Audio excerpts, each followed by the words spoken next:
Okay, thank you for having me here today. My name is Trisha Kosowski, and I am here on behalf of my 13-year-old daughter, Devaney, who was hit and run over by a school bus in a 50-kilometer zone while she was attempting to cross the street to reach an ETS bus stop. Unfortunately, she did not make it across Hemingway Road. Instead, she was transported to the Stollery Hospital, where 25 doctors attended and treated her. One of the police officers on the scene said it was the first bus accident he saw where the pedestrian did not die. The moment my daughter was run over by that bus, me and my family's lives changed forever. Hemingway Road is not new to the Traffic Safety Division or the city. In fact, 3 children were hit within 4 days on that same stretch of road. It is between two 30-kilometer school zones where 1,800 kindergarten to grade 9 kids walk, run, bike, rollerblade, and are driven to schools, parks, and ponds every day. A 500-meter stretch of road that is too wide, with no markings, no crosswalks, no speed bumps, no lights, and no meridians that also allow drivers to go 50 kilometers per hour. Some constituents may victim blame because they feel a multifaceted safety approach is inconvenient on their race to work. Others are simply apathetic because it is not in their neighborhood, thus it is not their problem. My firstborn Devaney is smart, an A student, brave, an avid horse jumper, creative, teaching herself piano and ukulele, a social justice advocate standing up for those who cannot stand up for themselves. Changing that 500-meter, 50-kilometer per hour zone to match the 230-kilometer per zone school zones on either side would reduce the probability of pedestrian fatality by impact speed from 80% to 10%. That is a 70% decrease in fatality as reported by the Healthy Transportation Coalition. It would also take a driver a mere 24 additional seconds to get to their destination. 24 seconds. These 24 seconds may have cost my daughter unnecessary years of pain and suffering, including a brain injury and multiple fractures. Let me ask you, is 24 seconds off your driving time really that inconvenient? Inconvenience is watching your daughter scream in pain, hallucinate, and have to be sedated. Inconvenience is requiring 5 nurses every time she is transported from her bed to a wheelchair. Inconvenience is having to leave your other 2 young children at home every night because your daughter needs you 24/7. Inconvenience is breaking down in public as you pull the t-shirt she was wearing when she was hit out of your purse, now cut up so she could be treated. Is the convenience of getting to your destination 24 seconds sooner worth the public tax dollars going towards the first responders and public health involved? Is it worth the pain and anguish of the bus driver and the 32 children who were in that bus, never mind the teachers, students, friends, family, and community who were impacted by this accident? Inconvenience is me here advocating when I should be by my daughter's bedside. But I do not just do this for Devaney or Hemingway Road. From my understanding, there are over 300 crosswalks that still need to be installed around the city, and so many roads that require modifications to make it safer for both pedestrian and driver. It requires education, enforcement, and modifications. Other locations around the world have implemented these measures with positive results. I do this for the next potential tragedy, the next suffering family, the next injured child, the next fatality. I do this for our safety and our convenience. These changes do not have to take 5 years. They can happen now. I ask you for your support and the prevention of these tragic accidents. Thank you. Thank you. Now, if you have some questions, Councillor Esslinger. Thank you very much for your courage to come and share your experience and for your eloquent words. I lost a nephew in a crosswalk, and so I understand how it changes your family and your perspective, but thank you for your bravery to come and share that. And thank you for advocating for changes to traffic safety. That's so important.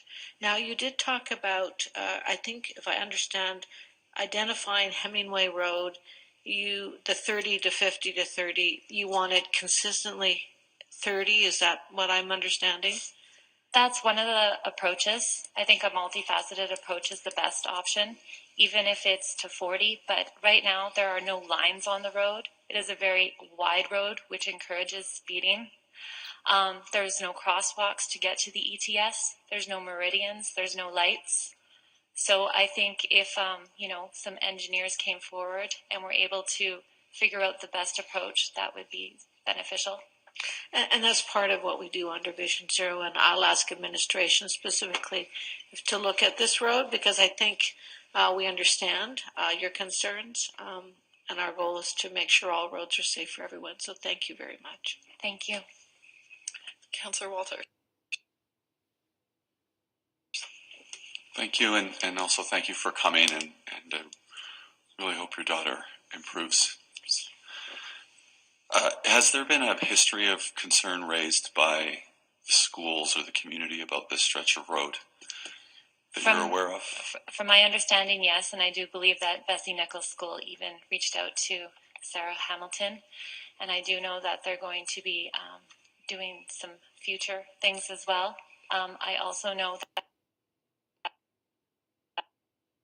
the police are aware of this road and have made requests in the past.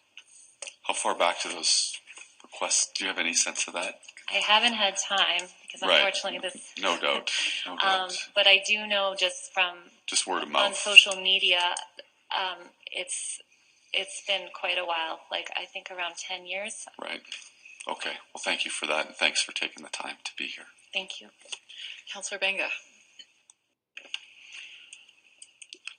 Thank you very much for, showing the courage to appear in front of everybody here and tell them the pain and suffering of your family. And I'm sincerely touched by it, and I am pretty sure so many others are. Only you and your daughter would know, your family and your daughter would know the pain and suffering to the amount exactly, but I can only, guess, having my own children, and I do wish her speedy recovery. And my, I don't really have any questions, but again, my only question is that I know there is more, emphasis on speed. Yeah, sure, it reduces the severity of the injury. Yes. But to avoid these kind of collisions, there is a lot of other things that are involved. Would you agree with me that those would be the painted lines, the flashing beacons, and whatever else we can do? I do agree, and I do think that even if it doesn't get reduced to 30, I think 40 in a residential area, especially with that many children around, and ponds and playgrounds in between those two schools, we would see quite a benefit with that as well. Okay, thank you. Thank you, Councillor Benga. Thank you so much for coming out today. I represent the area. I remember crossing that road with my nieces, and it was like it was clear because it's blind on both sides, right? You can't see vehicles coming, and we've been in contact with administration since October 2017 about changing that. And I understand you are now also in contact with administration. I want to ask you.